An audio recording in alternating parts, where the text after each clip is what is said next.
Hola, yo soy Ari y esta es La Oficina de Hoy, temporada 1, episodio 5, Silverio Pérez. Si hay algún episodio en donde abunda la introspección dentro del espacio de los viajes, es este. Y la verdad es que yo no les quiero decir demasiado para que sea el mismo escritor, músico y humorista, Silverio, quien les cuente. Este es el episodio 5, Silverio Pérez. Contigo yo pudiese hablar, olvídate, mil cosas, tienes mil viajes, me puse a ver tu Facebook, entre otras cositas, pero quiero utilizar primero, de pie forzado, este libro que tengo aquí, que es Paso a Paso por el Camino a Santiago. Quienes nos están escuchando, es un excelente libro. A mí me parece que es de esos libros que tú lo agarras y no lo puedes soltar hasta que no lo terminas. A mí me pasó. Así que quiero empezar por preguntarte, ¿verdad? Para quienes no conozcan esta pieza, para que nos hables un poquito de qué va el libro. El libro es, yo creo que puede caer dentro de la categoría de libro de viaje, Ujú. testimonio de viaje, porque yo quería dejar plasmado un poco un diario de lo que a mí me sucedió durante el Camino de Santiago. No lo tenía así pensado, que se convirtiera en un libro, como tampoco había pensado que se convirtiera en un documental, y mucho menos que ganáramos un Emmy con Ujú. ese documental. Pero inicialmente Jessica, mi esposa, sabía, porque me conoce, que me pasarían cosas interesantes durante ese viaje. Y ella quiso que una cámara me siguiera. Ujú. Y yo llevaba mi libreta de hacer apuntes. Sin embargo, cada día era una incógnita que iba a pasar. Ujú. Me daba pena con el documentalista que iba detrás de mí porque él estaba, al no tener un guión, estaba un poco ansioso de que se va a componer esto. Y yo le decía, calma, que algo pasará. Miles y miles y miles de personas no hacen el Camino de Santiago por casualidad, es porque Ujú. algo pasa. Así que ese libro tenía la intención de compartir con la gente mis reflexiones, la aventura de uno salir y que una flecha sea la única que te conduce hacia donde tú quieres ir. Y por otro lado, en un momento determinado yo sentí que el propósito del camino, que era honrar la memoria de Tony, celebrar mi cumpleaños, había tocado el punto que yo quería. ¿En qué momento hay un wow moment donde tú dices, ok, esta reflexión, este descubrimiento no lo hubiese podido hacer de otra forma que no fuera haciendo el camino? Y ahí el libro entonces tomó más sentido, ha tenido una difusión brutal y ha llevado a cientos de personas al camino que me han escrito y me dicen, tu libro fue el guía, pero el Camino de Santiago para mí ha sido, si no el más, uno de los viajes más significativos de mi vida. Y particularmente este primero, ¿no? Ese primero, porque ese primero fue mi experiencia solo. Yo lo quería hacer solo con Jessica, pero ella optó por la experiencia de seguirme con una cámara. Y entonces yo hice como que el acuerdo con ella, pues entonces no voy a hacer nada para la cámara, yo voy a hacer mi camino. Si pasa algo, no tengo problema en que ustedes se acerquen y participen de lo que yo voy a estar experimentando, pero no quiero hacer nada que me saque de que estoy haciendo el camino. Posteriormente lo que se dio fue que tanto Jessica como el camarógrafo como el asistente del camarógrafo se convirtieron en peregrinos también, Ujú. porque no había forma de captar lo que sucedía si no era caminando de verdad el Ujú. camino.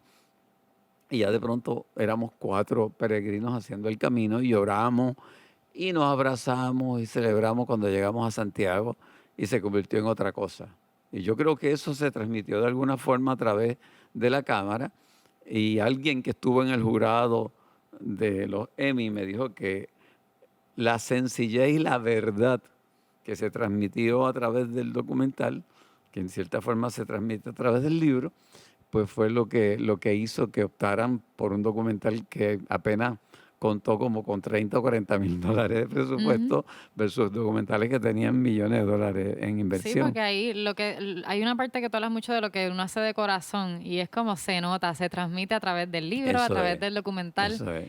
Y de ahí en adelante, pues convertirse uno en un instrumento para que otros viajaran. Claro, no, yo Mira, soy una que leí este libro y quiero salir corriendo para el Camino de y, Santiago. y gente que era la primera vez que iban a Europa. Gente que aunque habían ido a Wow. Europa nunca habían ido a España. Y entonces uno ser instrumento para ese descubrimiento de la gente, a mí me parece maravilloso. Los regalos del camino, el conocer una pareja que se han convertido en nuestros hermanos desde ese momento y todos los años nos vemos, que son de España. El agarrar luego un carro en Santiago y seguir para el norte y pasar por Santander y llegar hasta el País Vasco y regresar a Madrid simplemente a nivel de carro. Fue una experiencia también maravillosa. Jessica y yo nos encanta viajar y hemos hecho de viajar nuestro disfrute como pareja, porque son buenos compañeros de viaje. Nos divertimos, nos reímos, nos asombran las mismas cosas. Y a mí me parece que viajar es eso. Viajar es tener la oportunidad de mirar un mundo que está ahí para ti y que algunas personas desgraciadamente pasan por esta vida sin esa experiencia tan Ujú, maravillosa. Yo creo que no hay inversión mejor en estoy la de acuerdo. vida que la de viajar. Estoy de acuerdo. Y ahora que mencionas a Jessica, me voy a desviar un poquito de la parte del libro. Yo he hablado aquí con otros invitados e invitadas sobre la importancia de un buen partner de viaje, porque eso es algo bien, Uf. bien importante que tenemos que elegir bien meticulosamente. ¿Qué tú crees que, en particularmente en el caso de Jessica, hace de ella una buena compañera de viaje, aparte de lo que me dijiste, que le asombran las mismas cosas, pero qué pequeños detalles tú encuentras que en el camino van dándole sentido a que, mira, ella sí es mi partner de viaje? Bueno, pues Jessica tiene un gusto extraordinario y si en una ocasión, por ejemplo, me dice, me gustaría que antes de hacer, yo creo que fue el camino de hace 2 años, pasáramos 2 semanas en el sur de Portugal. Okay. Eh, y yo, pues, sur de Portugal, ¿qué traerá el sur de Portugal? Pues ella es del tipo de persona que busca el mejor hotel, que busca las experiencias que ella sabe que va a ser tremenda. Y yo me dejo ir, Muy bien. yo Ok. me dejo ir. Y entonces, pues, de pronto estamos en el sur de Portugal, en el Ágave, que realmente es otro mundo. Las cuevas que se hacen en la parte sur del mar, donde el mar entra y crea unas cabinas extraordinarias, donde tú puedes ir en unos pequeños tours en una lanchita que se tienen que parar frente a la cueva a esperar que la marea baje para que cuando baje acelera y te metes a la cueva y una vez estás allá adentro estás como en una catedral que tú ves afuera que por donde entraste se llenó otra vez de agua y tú Wow. estás allá adentro en una oscuridad, una semioscuridad. Una de ellas tiene una playa interna. Y entonces después cuando vas a salir, da la vuelta la lancha y esperar a que baje la marea para salir embollado por ahí. Wow, qué maravilla. Entonces hay como 7 parecidas así. Bueno, pues yo no sabía esa experiencia y ella las va descubriendo. Y entonces nos lo disfrutamos. Jessica tiene ese don de conocer los idiomas inmediatamente y hablarlo. Experimentamos con qué restaurancito pequeño, donde podemos experimentar la vida de ese lugar al que vamos. Eso es bien importante, la esencia, la La cotidianidad. Ujú. esencia, donde podemos estar en contacto con lo que vive el pueblo, no necesariamente con lo que representan al turista. Y nosotros pues nos reímos mucho. Yo creo que una de las cosas que nos une mucho es el sentido del humor. Nos reímos mucho y logramos que una experiencia de viaje sea una experiencia de aprendizaje, de Ujú. aprendizaje, de que uno se sienta más contento de vivir en el mundo en que te ha tocado vivir. El que uno pueda ir a sitios que después que uno lo deja, uno dice, ¿cómo será lo cotidiano de ese lugar? Ujú. Pues yo estoy ahora en Puerto Rico, ¿qué estará pasando en Santillana del Mar? Que fue una de las ciudades o de los pueblos que más me impresionó al norte de España. ¿Qué estará pasando allí? Aquello parece un pueblito medieval. ¿Cómo será lo cotidiano? Y por eso nos encanta viajar. Qué especial. Entonces, ahora volviendo un poquito a la parte del libro, un tema recurrente que lo tocas no solamente para ti, sino para las personas que te vas encontrando en el camino, tocas mucho el tema del propósito, que es algo que me llama mucho la atención, no solamente en la parte del Camino de Santiago, sino en los viajes en general. Pero en este caso, para este primer Camino de Santiago, ¿cuál fue tu propósito? Sé que lo mencionas en el libro, pero para quienes no han visto el libro, Claro. hablar un poquito de tu Mira, propósito. sucede que la pérdida de Tony Croato fue inesperada. Eh, Estamos hablando de que nosotros estamos cantando con el grupo Haciendo Punto en el 2004 y de pronto luego de un viaje Tony empieza a sentirse mal y empieza un deterioro muy acelerado y de pronto es cáncer terminal y se nos va en menos de 5 o 6 meses.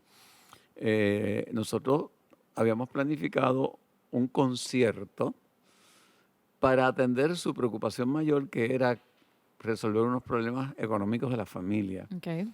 Eh, Era recurrente esa conversación. Y entonces los amigos que vimos que él estaba enfermo, decidimos hacer un concierto. La noche que estábamos haciendo el concierto, los técnicos fueron tan amables que establecieron una línea de transmisión al cuarto de él en su casa. Wow, qué especial. Y solamente él estaba viendo ese concierto que se estaba transmitiendo en ese momento. Y cuando dijimos eso, la gente en el público se paró a aplaudir. Hubo una ovación tremenda. Imagínate. Y dice la viuda de Tony, Lilian, que ese fue uno de los momentos en que él abrió los ojos y se sonrió como recibiendo el aplauso. Ya luego de eso empezó su agonía y muere 3 horas después. Wow, mira, se me paran los pelos. Así que cuando nosotros estamos terminando el concierto recibimos un mensaje de que vayamos a la casa porque él se ha puesto ya como en agonía. Vamos allá y estuvimos ahí todos los amigos tocando alguna parte de su cuerpo, ayudándole a esa transición. Y yo dije, contra hermano, se lo dije, es fuerte que tú te nos vayas a los 65 años, pero es el momento. Si Dios me permite llegar a esa edad, voy a celebrar tu vida y la mía de una forma especial. Y en el momento en que lo dije, yo pensé en el Camino de Santiago, pero se me había olvidado. Fue el 1 de enero, que es el día del cumpleaños de Jessica, del 2013, que yo suelo tomar la nueva agenda y apuntar los asuntos importantes. Y yo digo, espérate, el 18 de julio yo cumplo los 65 años, este año es el que es. Pues mira, este año voy a hacer el camino. Y ahí empezó la planificación. Y el propósito era celebrar la vida, la de Tony y la mía. Lo que yo no esperaba era que esa celebración fuera una reflexión, que tal vez es la mejor forma de celebrar, reflexionando sobre la vida de uno, sobre las bendiciones que uno ha recibido y lo que todavía puedes aportar. Y ese camino para mí, cada espacio fue uno de reflexión y de celebración. Yo nunca pensé que iba a tener la dimensión que finalmente tuvo y que fuera un elemento transformador de la vida de 200 y pico personas que nos han acompañado en 3 caminos adicionales a ese. Y yo estoy loca por montarme en el próximo, ya me lo dijiste, ahora te voy a molestar. Sí, yo creo que para el verano del 2021 quiero hacer mi 5.º camino y cerrar como que ese ciclo y que ese camino sea un poco una celebración para toda la gente que han confiado en hacer el camino. Ese camino lo han hecho, Ari. Una señora con una función pulmonar de un 33%. Lo ha hecho una persona que acababan de hacerle una colonostomía. Con su bolsita lo hizo. un muchacho de 360 libras con su mamá de 74, una joven que tenía un pronóstico de cáncer terminal y decidió que eso lo iba a hacer antes de empezar su tratamiento, si era posible, y unos meses después murió. O sea, la gente que ha hecho el camino ha dejado ahí una energía, que es lo que uno siente cuando hacen el camino. El camino no es la magia es la gente que lo hace. La magia está ahí, está en ti, que cuando tú le das la oportunidad de conectar con la naturaleza o con el encuentro con otras personas, se manifiesta. Claro, y tú que has tenido la oportunidad de estimular un poco a estos grupos que van contigo, ¿cómo todos estos propósitos de todas estas personas y lo que llevan estas personas te ha impactado a ti? Porque una cosa es tú hacer el camino por tus propósitos e ir recogiendo experiencias, pero ya llegar con estas personas que Claro. están claras en lo que quieren, en lo que buscan, eso creen. ¿Cómo eso te impacta a ti? Porque mucho, porque de pronto yo asumo la responsabilidad de ser facilitador de que eso ocurra. Es Ujú. curioso porque cuando hay un grupo de gente que quiere hacer el camino, yo lo primero que hago es reunirlos unos 6 meses antes Ok. y decirle, yo no soy un tour guide, esto no es un tour, esto es una experiencia, por lo tanto, todo lo bueno o negativo que te pase es parte de la experiencia, que tienes que Ujú. estar dispuesto Claro. a vivir. Ujú. Y número dos, es importante que desarrolles un propósito por el cual lo vas a hacer, porque el día que se te llenen los pies de ampolla y no quieras seguir, es el propósito lo que te va a mover o a tomar la decisión de lo que quieres hacer o entender por qué unas ampollas en los pies pues pueden ser el impedimento para que lo sigas haciendo. Hasta ahora, de 200 y pico personas que han hecho el camino, nunca nadie se ha quitado. Ha habido dificultades de personas que hemos tenido que pedir un taxi para recogerlos a mitad de camino porque Ok. se lesionaron, algo así, pero y los propósitos son tan variados. Ujú. Ese primer camino yo iba ansioso por conocer los propósitos de la otra gente que estaba. Y de pronto pasan alrededor mío unos muchachos con una energía y una alegría brutal. Y obviamente llegaron a la próxima ciudad 2 horas antes que yo. Pero cuando llegué me los encuentro. Y entonces yo andaba con una guitarra, en la mochila había una guitarra. Y cuando me vieron llegar, que ya me habían reconocido, me invitan a la plaza, que es la plaza en Padrón, donde se reconoce a Camilo José Cela.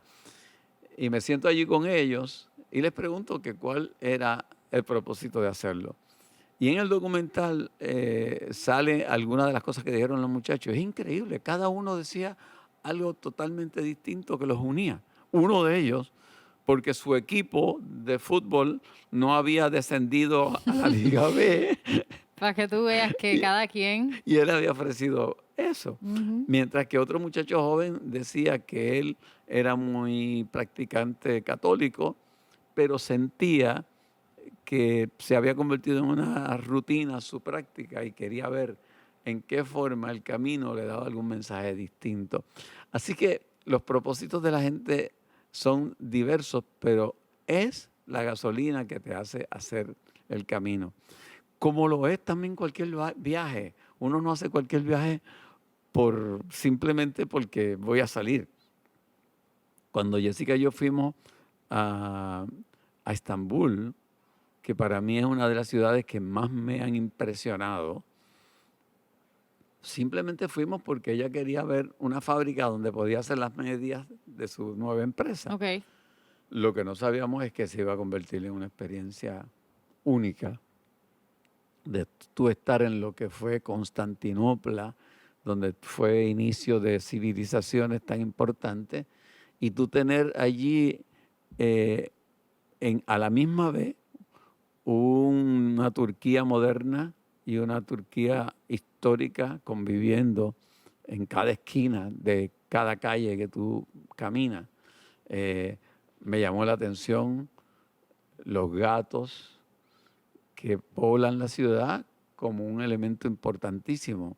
Los gatos no están en las casas, están en las calles, pero en los portales hay sus casitas con la comida Y lo mismo con los perros, son como que sagrados. O sea, nadie allí ofende a un perro, ni mucho menos. Son mantenidos inclusive por el Estado. Entonces, uno ver esas cosas que son tan y tan distintas a la experiencia de vida, estar en lugares como son los países nórdicos, donde tú dices, fíjate, lo que uno como personas que en un momento determinado pensamos en la utopía Ujú. de lo que podría ser un país nuevo, un hombre nuevo, unas formas nuevas de ver la vida, están plasmadas en esos países donde a los inmigrantes, en vez de ponerles una pared, Ujú.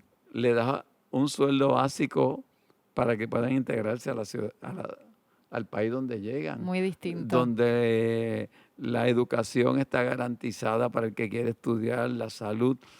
Y tú dices, ¿cómo es posible que la gente vea eso en nuestros países acá como intenciones socialistas o comunistas, cuando estos países que son capitalistas tienen eso? Pues falta de ver mundo, falta de viajar, ausencia del conocimiento que trae el viaje. Exacto. Ahora que mencionas que nosotros acá, en el Caribe, en nuestro país, vemos las cosas así como utópicas, distintas. Recuerdo también que en el viaje, ya para el final, tenías muy presente también, como parte del propósito, la parte de Puerto Rico y la parte de andar como puertorriqueños de una manera distinta, o sea, andar por otros caminos, porque obviamente los que estamos andando no están funcionando. Háblame un Claro. poquito de eso. Pues mira, yo creo que hay muchas de las enseñanzas personales del camino que yo las veía como un espejo del país. La primera, confiar. Cuando uno da el primer paso para hacer el camino, tú no sabes por dónde vas, pero tú confías en que unas personas que se tomaron la molestia de poner unas flechas amarillas o unas conchas colocadas disimuladamente en algunos lugares te van a llevar. Y yo creo que si hay algo que ha caracterizado a nuestro país en los últimos años es la falta de confianza. No confiamos en nosotros mismos. Como no confiamos en nosotros mismos, sustituimos esa falta de confianza por la dependencia. Y entonces no caminamos. Porque si yo cuando inicié el camino hubiese desconfiado de que esas flechas que pusieron a alguien ahí, pues las hicieron para chavarme la vida y para confundirme, pues no yo hubiese llegado a Santiago. Lo segundo es el que uno tiene que vivir con una meta puesta y bien clara. O sea, yo iba a seguir caminando porque mi propósito era 7 días después llegar a Santiago. Puerto Rico no ha decidido ponerse una meta como país que la voy a conseguir no matter what. Y entonces, por lo tanto, si tú no tienes meta, pues ya llegaste. Si Ujú. tú Te no estás has decidido, conformando con lo que si tú hay. no has decidido hacia dónde vas, pues ya llegaste, porque estás donde estás. Y el país, pues estamos dando vuelta en la misma rueda que cayó en un hoyo, porque no hemos tomado una decisión como país de construir un país. Lo tercero es el cómo tú te enfrentas a la adversidad. Hay momentos en el camino en que de verdad que tú dices, ¿qué carajo yo hago aquí? O sea, ¿por qué estoy caminando? Y en esos momentos en que la adversidad te golpea, es que salen las respuestas. Es el momento de esa crisis momentánea que te da, de tú rediseñarte para entonces tomar nuevos bríos. Y nosotros lo que hemos visto en las crisis que ha tenido el país es que todo lo contrario, hemos dado hacia atrás. Ocurre la tormenta, los huracanes, y hay un despilfarro de dinero, hay una incompetencia en los gobernantes y elegimos gente peor. Y vienen los sismos, y viene la pandemia, y cuando estamos en un punto de crítico de país, los políticos del momento están discutiendo si una cuna se la llevaron de la fortaleza o una Ay, alfombra o Dios una mío, tablet. vi eso anoche, quedé mala. Y entonces, cuando tú ves ese nivel de infantilismo, Pues me parece como la gente que está haciendo el camino y de pronto en el primer cansancio llaman un taxi y se acabó el camino. Y lo tercero, y lo cuarto, perdona, es el darte cuenta que en el camino tú te vas a encontrar gente que te va a acompañar por un rato en la ruta, gente que te va a caer muy bien, pero que a lo mejor después no ves más. Y gente que te los vas a encontrar que tienen más o menos tu mismo ritmo, pero que no necesariamente serían los compañeros de viaje que tú quisieras. Y entonces uno tiene que darse cuenta que en la vida hay gente que llega a tu vida que viene a aportar. Y hay gente que viene a tu vida donde tú eres quien le aporta. Y eso es parte del intercambio de vida. Y nosotros no hemos decidido cambiar de compañeros de viaje.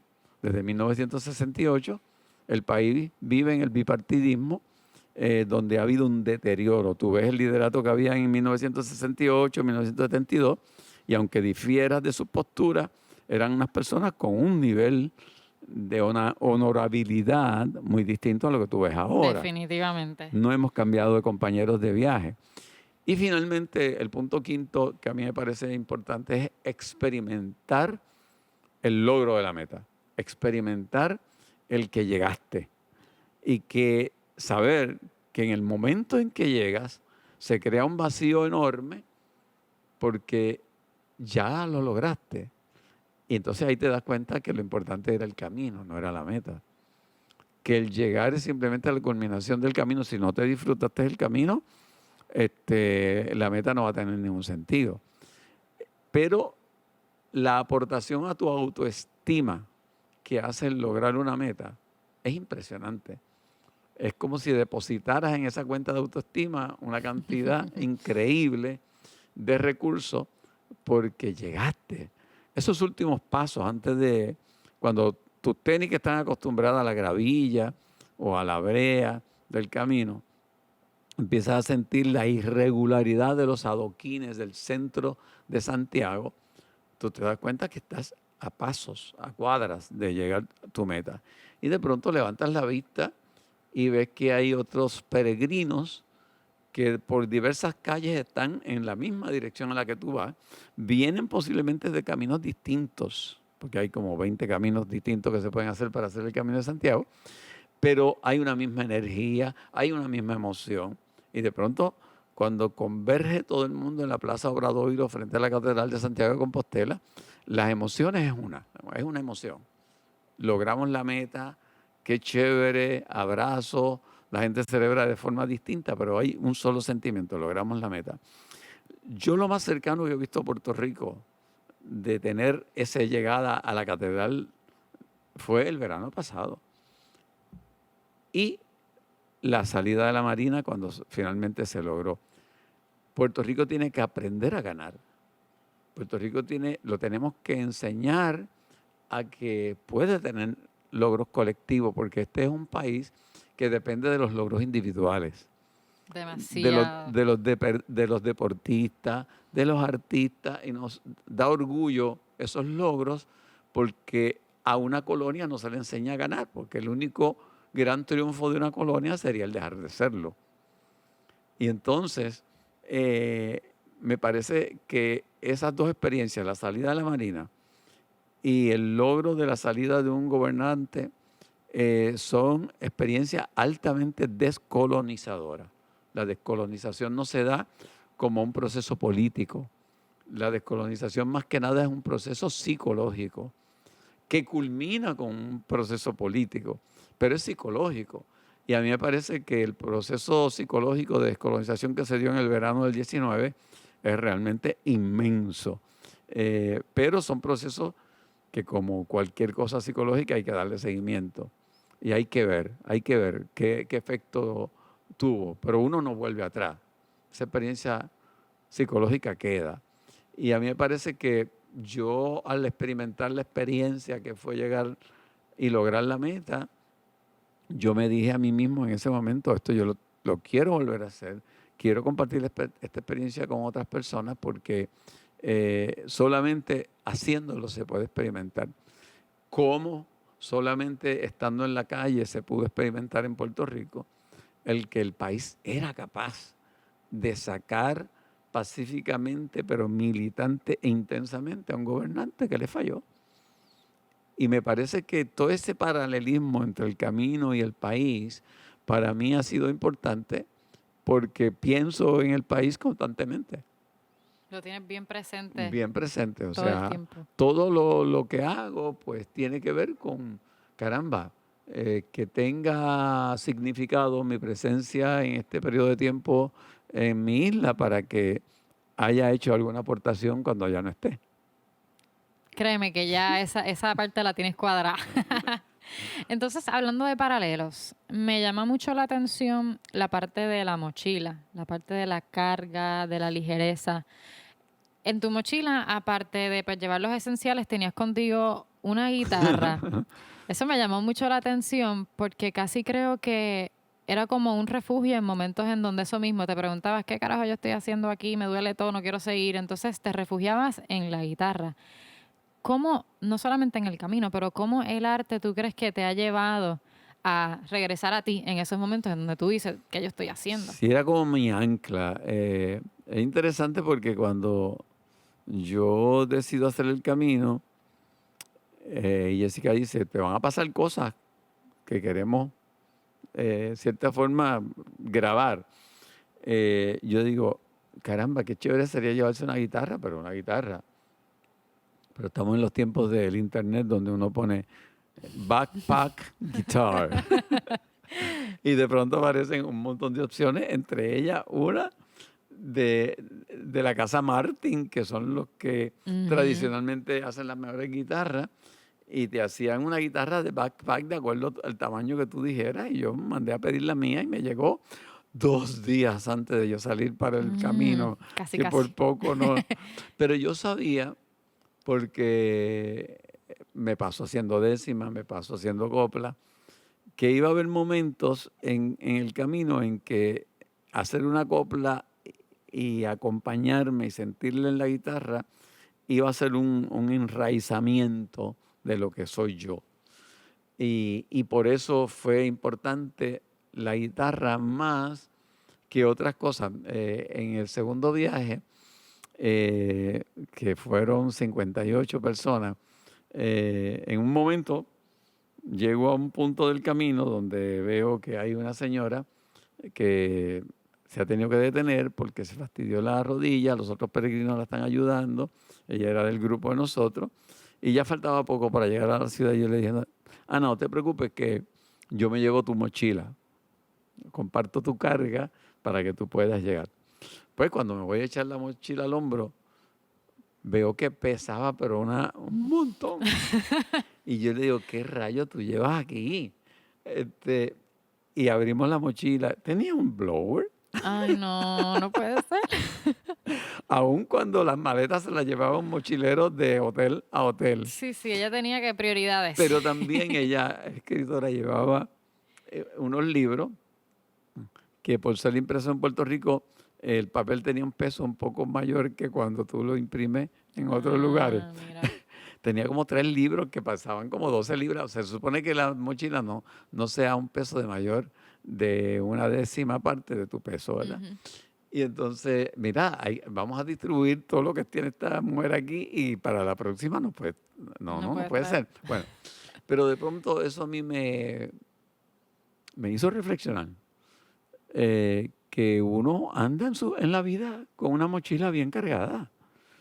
A eso quería llegar, a eso quería llegar. Uno anda con rencores, con preocupaciones, con envidia, con cosas que no has perdonado. Y esa carga hace que mucha gente se arrastre en la vida, no la camine. Y yo me di cuenta que en mi mochila yo iba a llevar única y exclusivamente lo básico. Y poco a poco fui soltando más cosas. A nivel de que el último día lo único que había en mi mochila era una toalla y la guitarra, para poder llegar livianito a Santiago. Y yo creo que ese lastre con lo que a nivel personal y a nivel colectivo andamos, lo tenemos que soltar. Puerto Rico no puede seguir en la mochila llena de miedo. O sea, esa mochila de nuestro país está llena de miedo, miedos típicos de la colonia. O sea, no puedes por ti mismo echar hacia adelante. Todo lo que suene moderno es comunismo. Todavía el temor a que llegó Fidel en, una, en un bote e invadió a Puerto Rico. O sea, todavía esas tonterías están en la mochila del país y hay que empezarlo a soltar. Hay que soltar la idea incorrecta de que somos un país desarrollado. Somos tercer mundo. Somos tercer mundo. Una colonia no puede ser del primer mundo, es del tercer mundo. Y tenemos que vivir de acuerdo a esa realidad si queremos cambiar hacia otra forma. A nivel personal, yo sentí que yo cargaba en la mochila una idea de padre de la cual yo me sentía muy orgulloso, pero que a la larga yo me di cuenta que no funciona. Y es el papá Superman. El papá que no le deja ver a sus hijos sus carencias, que le va a resolver a sus hijos no matter what, no importa lo que pidan o lo que necesiten, ahí estamos. Y aunque esa puede ser una idea que está chévere porque viene de la idea de nuestros padres, que fueron padres protectores, pero también viene de la idea de otras cosas que cargamos en nuestra mochila, que son la culpa, porque vivimos en una generación que se atrevió a divorciarse, que se atrevió a decir, yo no voy a llevar una relación que para mí no sea sana, y pues nos divorciamos, y si teníamos hijos, pues sentimos culpa por esos hijos, y lo tratamos de compensar, dándole lo que nosotros no tuvimos. Pero en una de esas reflexiones yo me di cuenta que si yo no hubiese tenido las necesidades que mis padres, por ser pobres, me proveyeron, de estar con $20 en Mayagüez estudiando ingeniería por 3 semanas, pues yo no hubiese desarrollado el espíritu y el carácter que tengo. Y una de las cosas que saqué de esa mochila en ese momento es esa capa de Superman. Me la quité. Y decidí que iba a ser más honesto con mis hijos en términos de qué puedo y qué no puedo. Y que no va a pasar nada. Me aterré la primera vez que le tuve que decirle a uno de mis hijos, no voy a poder. Me aterré. Esa parte de decir no es tan complicada, es Bien algo que hay que complicado. desaprender, bien Sí, brutal. sí. Los no. Yo he llevado una mochila llena de sí, sí, sí, sí, sí, sí, sí a todo. Y posteriormente, pues me doy cuenta que es una carga adicional que uno tiene que soltar. Y a mí me parece que esta reflexión que hemos hecho sobre el libro del Camino de Santiago se puede trasladar a toda experiencia de viaje. Ujú. Toda experiencia de viaje, si uno la vive en el presente, si uno está conectado con el momento, con la experiencia, porque mucha gente viaja y no está. No, eso es muy cierto. Sí, viajan No por está. la foto, por estar, por Sí, pasarla bien por el momento, está el pero cuerpo allí, pero la mente está en otro lado, y dónde vamos a comer esta noche, y qué sé yo, pero experimentar la experiencia de viaje, mucha gente no lo hace. Siempre que uno la viva intensamente, vas a tener más o menos las mismas enseñanzas que el camino.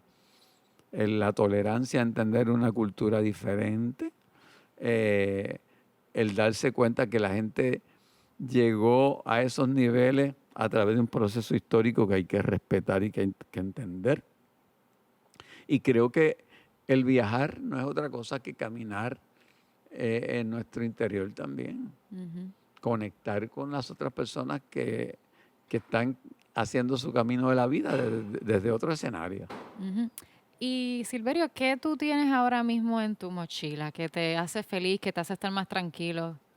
Yo creo que lo más que yo atesoro en este momento es el estar consciente de que me falta mucho que aprender a nivel interior, que tengo que aprender a liberarme de la dictadura del pensamiento,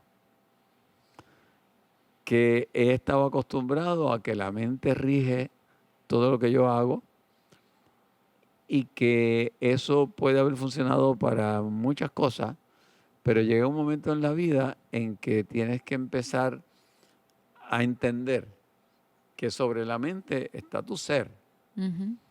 y que en la medida en que uno se libere de pensamientos y de paradigmas que te condicionan, vives con mayor autenticidad tu presente. Y esa búsqueda de cómo me hago más presente, cómo si salgo a caminar, como lo he estado haciendo con más frecuencia durante la pandemia, logro que mis pensamientos vayan junto con el cuerpo. Ujú, ujú. Que si Sí, estoy, que están en sincronía que si totalmente. estoy pasando frente a una ceiba, no me la pierda porque estoy pensando en qué voy a hacer por la noche en el Facebook Live. Ujú. Y ese traerme al momento presente constantemente es una de las cosas que más me reta. El entender que lo que para mí en un momento determinado fue un gran logro, el meter en mi mente pensamientos, ideas que me hicieron crecer y exponerme a un montón de cosas que yo ni me hubiese podido imaginar, en este momento debe tener su lugar Ujú.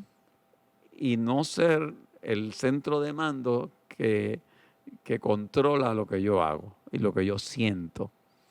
Y a mí me parece que ese es el reto mayor que tengo en este momento porque todas las otras cosas externas me parece que he aprendido a vivir con ellas tranquilamente. Bien. Entonces, el viajar hace un trabajo, como dice, interno espectacular, pero también dentro de nuestras disciplinas influye mucho.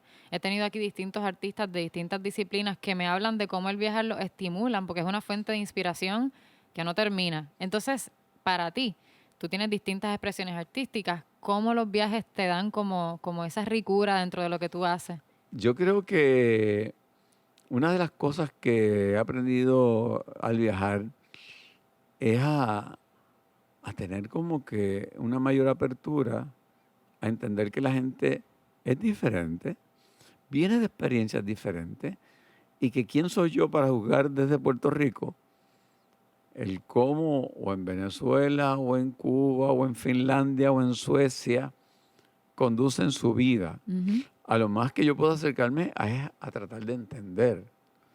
Pero el juicio que en muchas ocasiones hacemos de otras culturas nos empequeñece porque no nos permite abrirnos a otras experiencias. A mí me estimula el viajar porque me hace reflexionar sobre el país. Ok. Pero yo he descubierto en mí un historiador que a lo mejor no se había desarrollado del todo. Y no tengo ningún problema en haber comenzado hace 2 años a hacer un doctorado en historia, que no estoy apegado a terminarlo o no, pero estoy apegado a coger cursos que me abran el espacio a entender esa cosa maravillosa que es la historia. En la historia está todos los aprendizajes que podemos tener. Y entonces me doy cuenta de la ignorancia que tenemos, de uno estar en Estambul y todavía el 98% de lo que ves a tu alrededor no sabes la importancia que tiene. Y vas a un baño turco o vas a un bazar y eso está ligado con tantas y tantas cosas de la historia que uno desconoce y que no se disfruta porque no lo conoce. Tú no te imaginas, una de las emociones grandes fue tomar una especie de lancha de Cataño en Estambul Ujú. y saber que en 10 minutos, tú puedes cruzar de Europa a Asia. Saliste de ese punto y lo que tienes ahí al frente es la parte donde se divide el continente asiático del continente europeo. Y tú saber que en 10 minutos cambias de continente, oye, y cambias de experiencia, porque el contexto geográfico e histórico hace que la gente se comporte de una forma distinta. Nosotros nos comportamos como nos comportamos porque somos islas Ujú. y hay un contexto geográfico que nos condiciona. Y de la misma forma, cuando llegas a la otra parte, sigue siendo Turquía, sigue siendo Estambul, pero es la experiencia asiática. Y a mí me parece que experimentar eso me ayuda a subrayar mi pasión por la historia, mi pasión por escribir y mi pasión por buscarle a la historia la base sobre lo cual yo creo.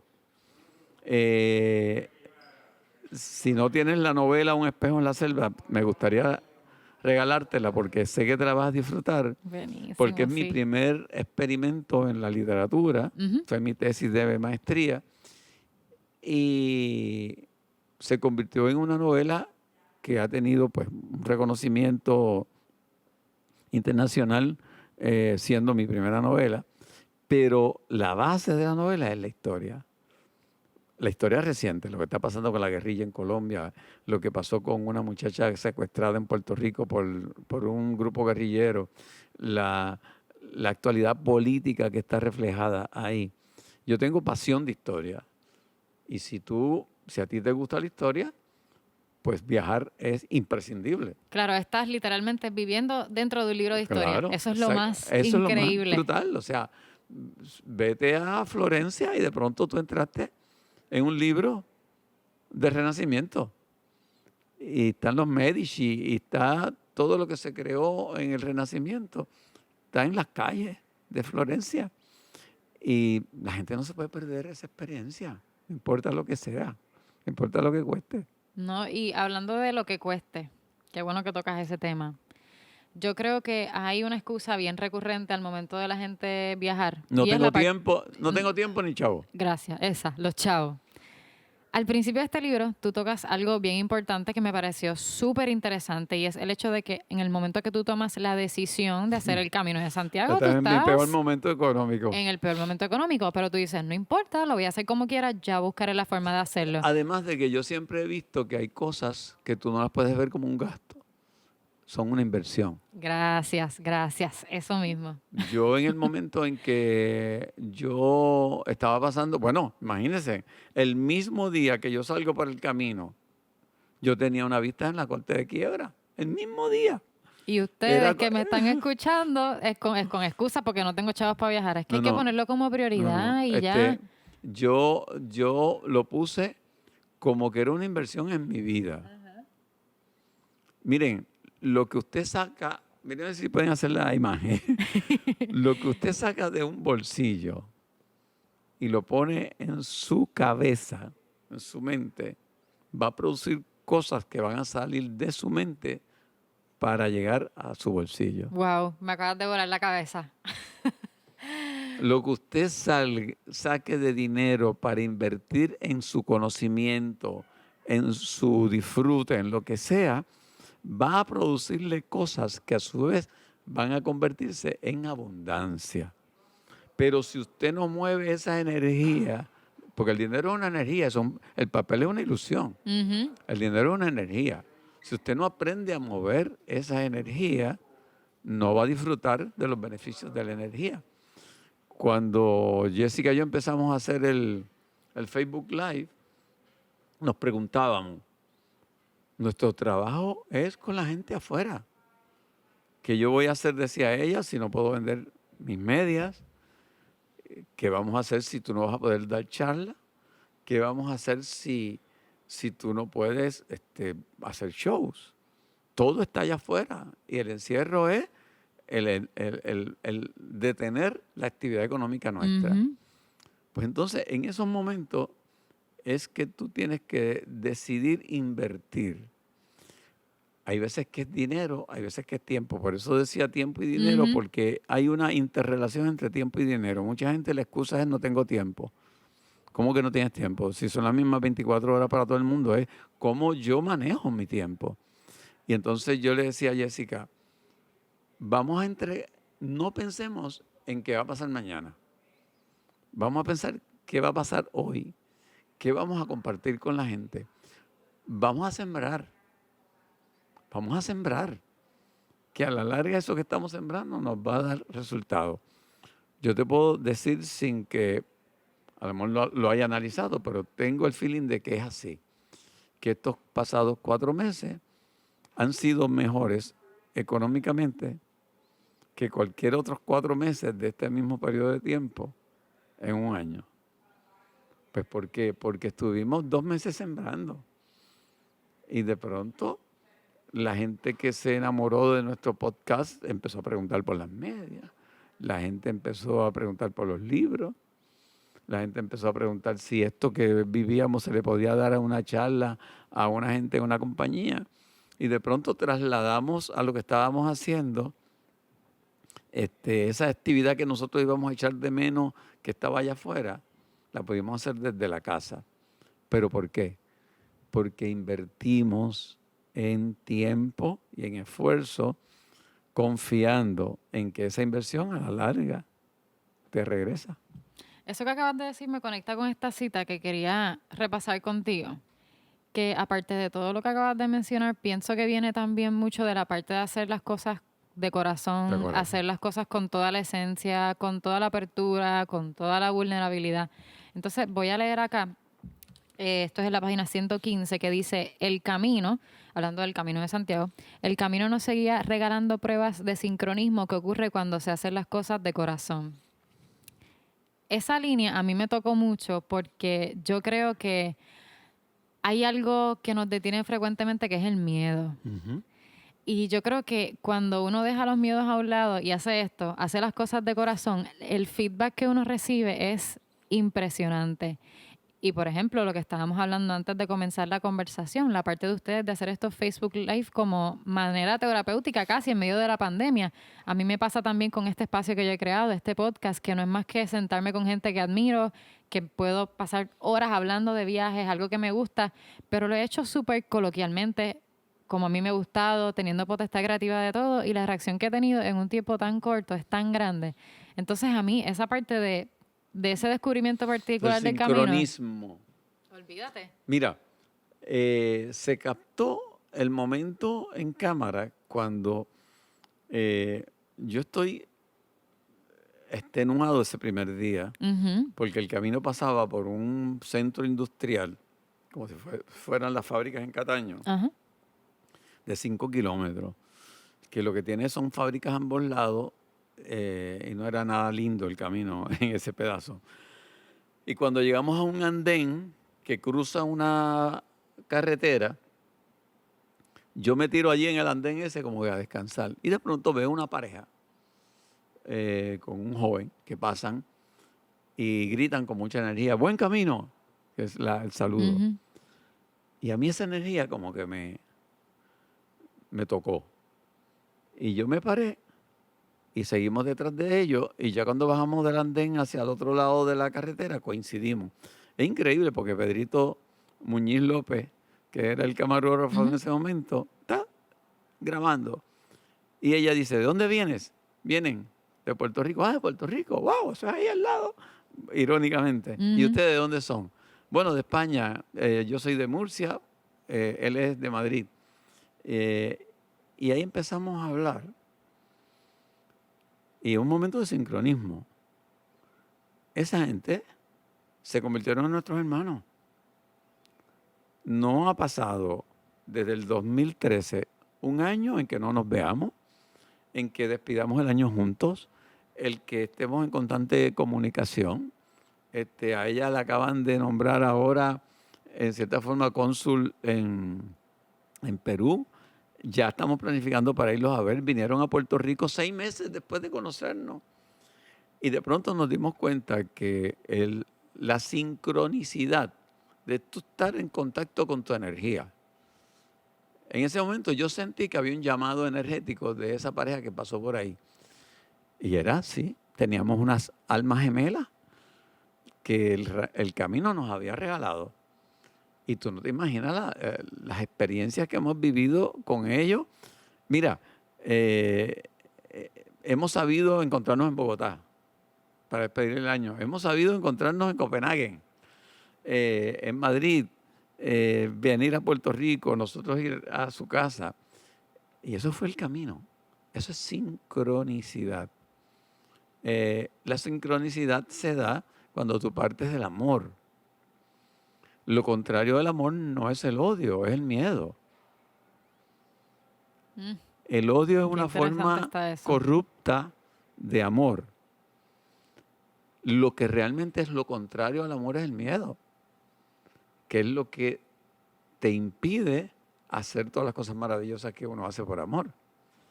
Y entonces cuando tú rompes con la barrera del miedo y te atreves, empiezas a experimentar la abundancia que produce el amor. Wow, me acabas de dejar aquí en shock. Eso está increíble. Entonces, ahora mismo, en un momento en donde todos estamos, yo creo que colectivamente pasando por miedo, porque no sabemos qué va a Uf, pasar, claro. todo está cambiando, es algo sumamente desconocido. ¿Cuál es tu propósito, digamos, para tú dejar esos miedos a un lado y realizar lo que tengas que realizar? Precisamente experimentar amor. Amor. Yo estoy convencido en un momento determinado de mi vida, cuando me anunciaron que tenía cáncer. Ujú. En ese momento fui presa del miedo por 5, quizás 10 minutos, donde se dispararon las conversaciones de la mente y te presentan el panorama catastrófico y apocalíptico de lo que te va a pasar, Ujú. hasta que tú tomas control de esos pensamientos y dices, yo escojo, yo voy a escoger. ¿Y qué es lo que yo voy a escoger? No el miedo, sino el amor. ¿Y qué voy a escoger? Aprender de la experiencia. Darle la bienvenida a la experiencia y decir, aquí hay guardado una posibilidad de yo aprender unas lecciones que de otra forma no las aprendería. Así que bienvenida a la experiencia. ¿Qué hay? ¿Qué hay para mí nuevo en esta experiencia?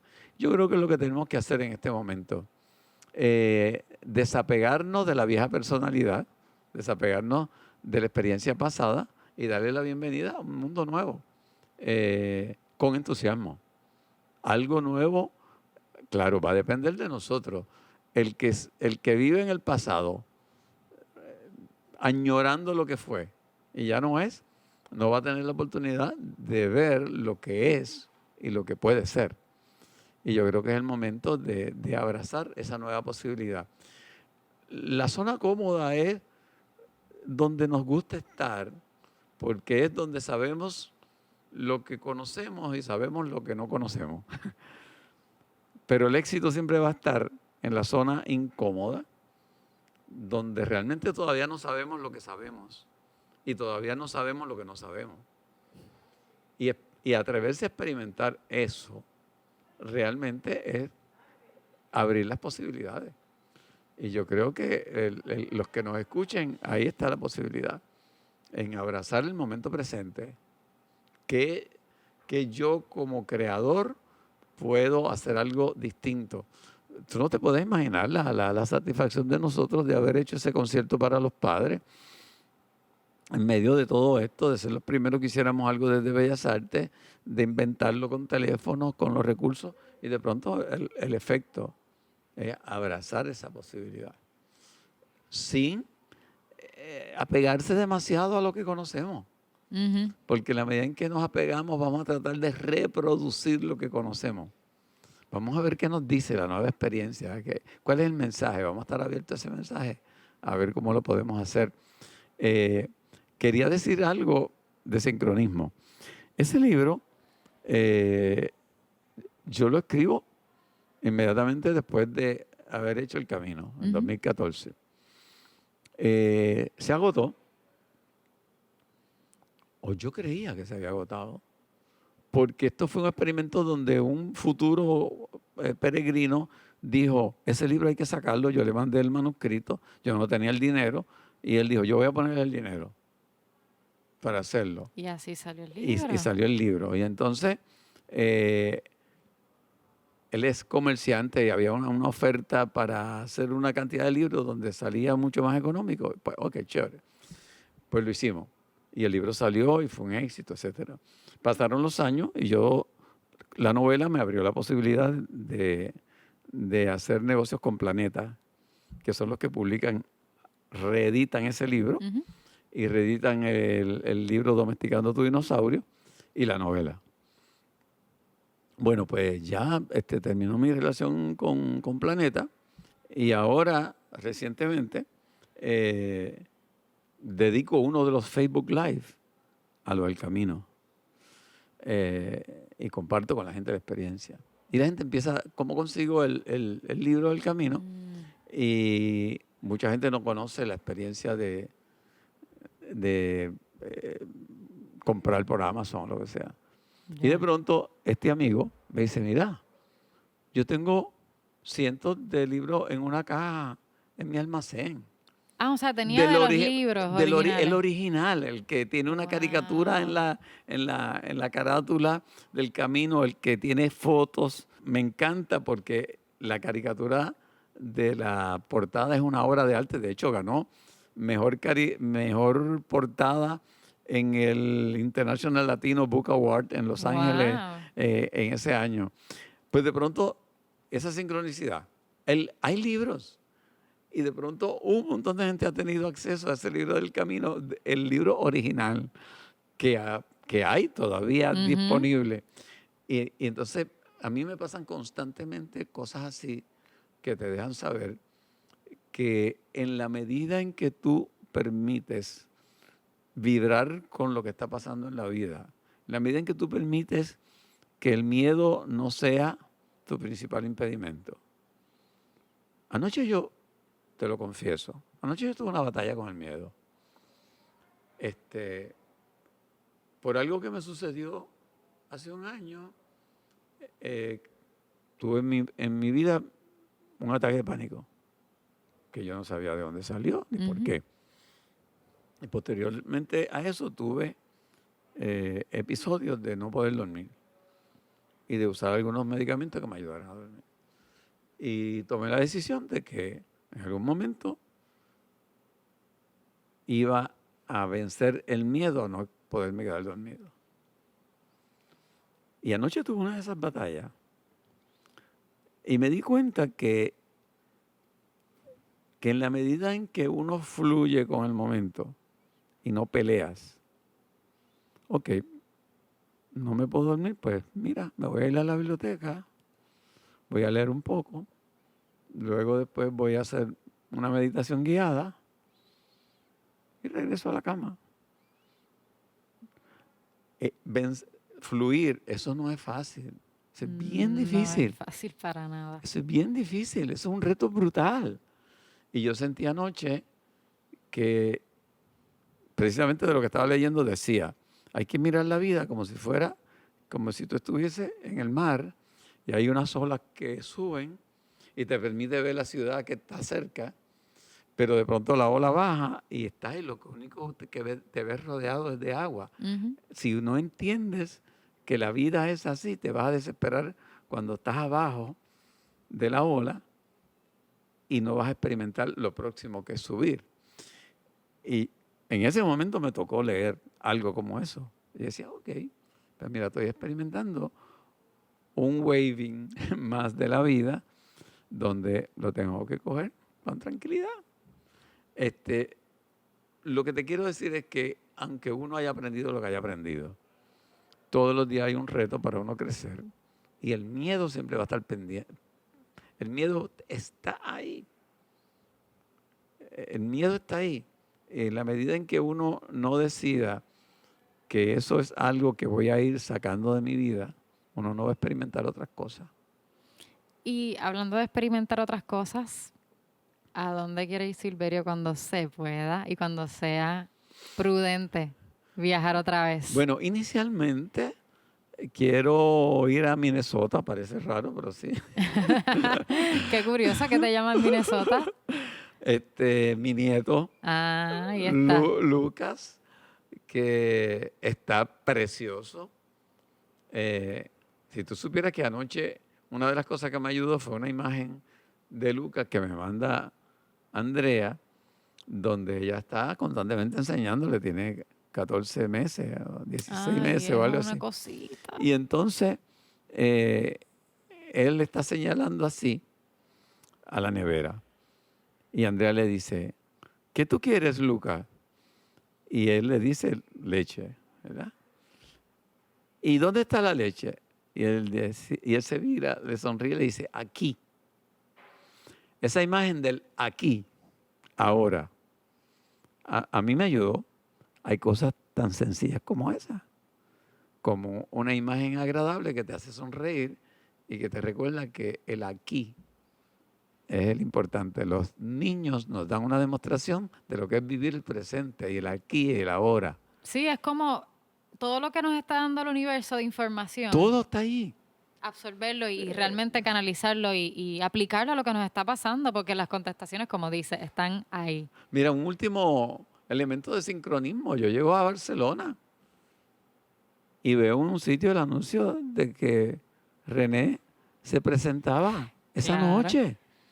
Y tú no lo sabías de antemano, lo Yo viste no lo allí. sabía, lo veo en el mira. taxi que me está llevando al hotel y yo le digo a Jessica, mira Jessica, ahí están anunciando René, qué chévere.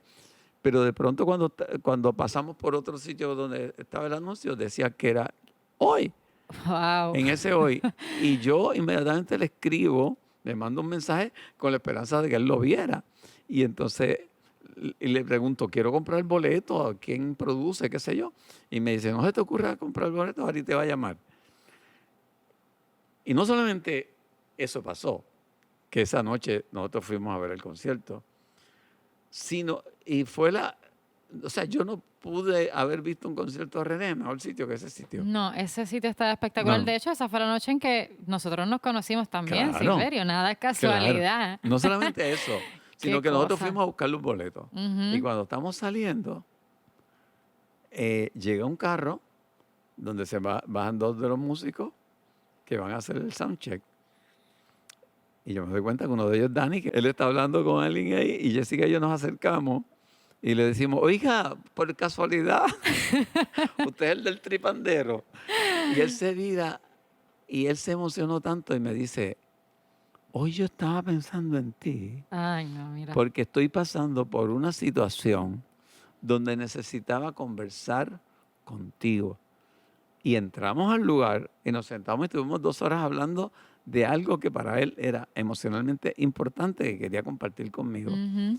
O sea que ese día fue una cosa brutal en términos... Todo el mundo se estaba trayendo energéticamente en ese Y momento. después nos juntamos allí Sí. en la parte de atrás y René me preguntó algo con respecto a mi relación con Ah, me Jessica. acuerdo, porque era un espejo. Sí, sí, sí. Entonces, cuando uno vive consciente, te disfrutas esa sincronización, esa sincronía. Cuando uno vive en el pasado, quejándose de lo que pudo haber sido y no fue, o en la ansiedad de lo que va a pasar, te pierdes esa maravilla del presente. Y el que nos esté escuchando en este momento y sienta que todo lo que hemos estado hablando aquí era lo que necesitaba escuchar y que le tocó el corazón en este momento, no somos nosotros, es esa sincronía que existe. Tenía que ser hoy. Exacto, por eso llegaron aquí y por eso están escuchando. Silverio, te quiero pedir una cosita más antes de irnos. A mí me encantó mucho la 10ª del final de este libro. Oh. Tú me la podrás leer para el disfrute de todas las personas que nos escuchan. Señales te da la vida por donde debes andar. Aunque no quieras mirar, la ruta está definida. En bajada o en subida, lo importante es el camino. Evadiendo el desatino con un bordón en la mano, será siempre el ser humano un eterno peregrino. Esto es un episodio que nos lleva a reflexionar en muchísimas dimensiones y es uno de esos que tú escuchas una y otra vez y cada vez que lo escuchas encuentras un pedazo nuevo de información que puedes aplicar a lo que estés pasando en tu vida. También a mí por lo menos me llevó a pensar qué realmente yo estoy cargando en mi mochila, qué quiero ahí y qué tengo que soltar. Recuerden conectar con las redes sociales del podcast, @La Oficina de Hoy Podcast en Instagram y en Facebook, en donde como toda la semana vamos a estar compartiendo contenido complementario a este episodio para que conozcan un poquito más a nuestro invitado de esta semana. Yo soy Ari y esta es La Oficina de Hoy. Chao.